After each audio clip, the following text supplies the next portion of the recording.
तुम्हालाही रोज असाच प्रश्न पडतो का, की डब्यात भाजी काय द्यायची? चला एक मस्त अशी चटपटीत भाजी करूया. त्यासाठी इथं मी अगदी थोडेसे म्हणजे छोटी अर्धी वाटी शेंगदाणे घेतलेत. हा 2 प्रकारचा आपण मसाला तयार करून घेणार आहे आणि त्यानंतर चमचमीत अशी भाजी करून घेणार आहे. आता इथं मोठे 2 चमचे मी खिसलेलं खोबरं घेतलंय. ते खोबरं आणि शेंगदाणे असं दोन्हीही आपण भाजून घेऊयात. आता हे थोडंसं गरम झालं की नाही, की बाजूला काढून घ्यायचं. काय होतं माहिती का, रोज आपल्याला प्रश्न असतो, की भाजी कुठली करायची? एक तर ती पौष्टिक पण पाहिजे आणि चमचमीत पण पाहिजे. तर ही भाजी पौष्टिक कशी आहे ना, ते पण सांगते आणि चमचमीत तर आपण करणारच आहोत. तर आता मी काय केलं माहिती का, एक मोठा चमचाभर पांढरे तीळ घेतलेत. हे बिना पॉलिशचे तीळ आहेत, त्यामुळे ते काळपट दिसतात. पॉलिश केलेले तीळ असतील ना, तर ते अगदी पांढरे शुभ्र दिसतात. पण हे गावठी तीळ आहेत, ते आपण भाजून घेऊयात. 2 प्रकारचे मसाले तयार करूयात आणि सगळ्यात आयुर्वेदिक पण दुर्लक्षित असणारी अशी ही ढेमसची भाजी आपण आज करणार आहोत. ढेमशाला स्वतःची अशी काही चव असते. त्यामुळं आपण जेवढेही मसाले ॲड करू, तेवढी त्याची चव वाढत जाते. तर आता हे पांढरे तीळ जे आहेत ना, ते सुद्धा भाजून बाजूला काढून घेतलेले आहेत.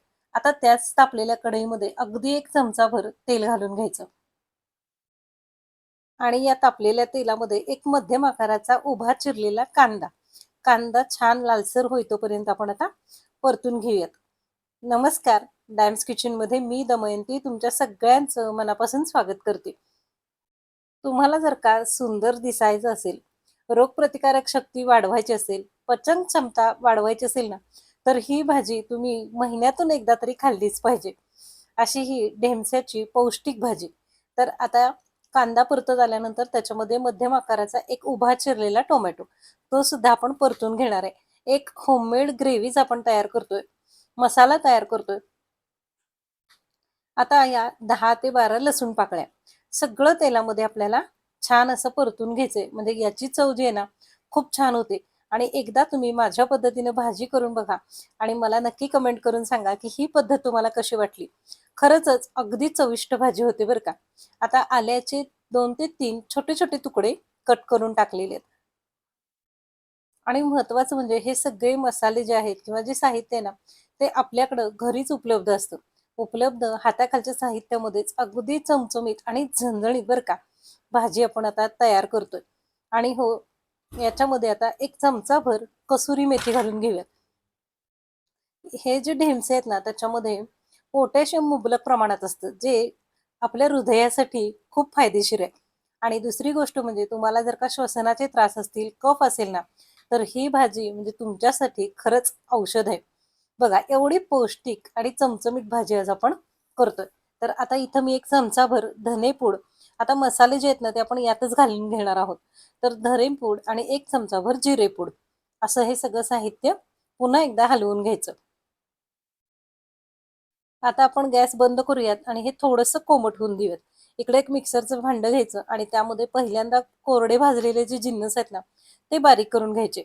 आता हे आपलं पहिलं वाटण तयार झालं. तोपर्यंत कढईतलं जे साहित्य आहे ना, ते म्हणजे गार किंवा कोमट होईल. ते कोमट असतानाच थोडंसं आपण मिक्सरमध्ये लगेच बारीक करून त्याची पेस्ट करून घेऊयात.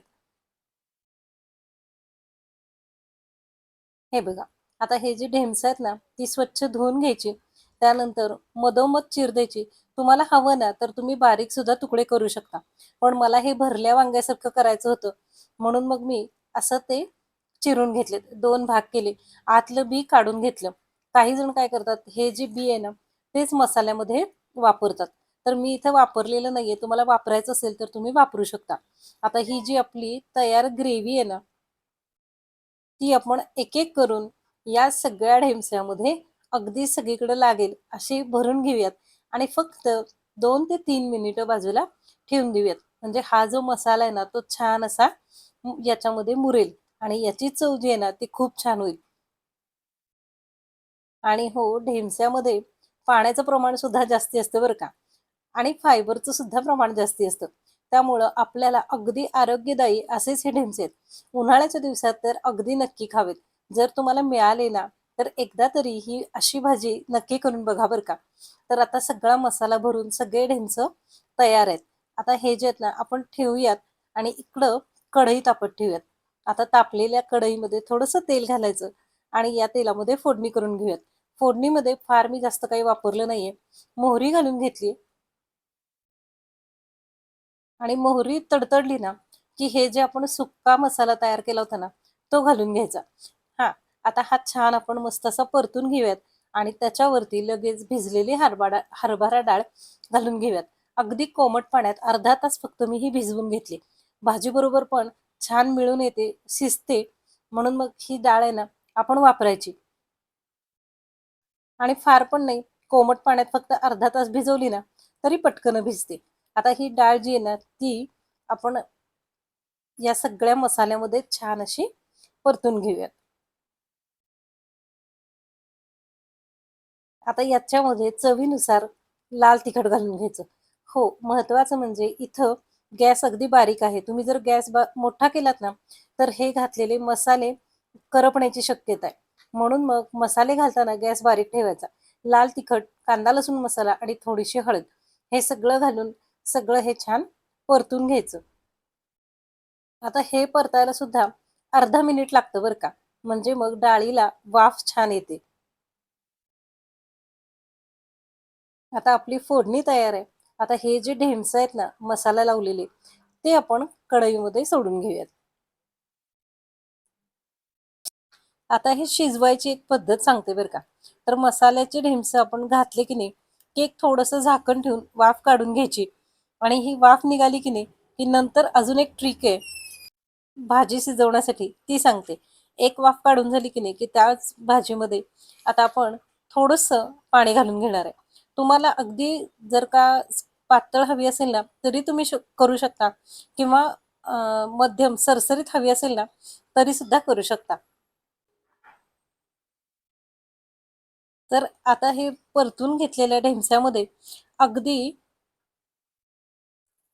ढेमसे बुडतील ना, एवढं पाणी घालून घ्यायचं.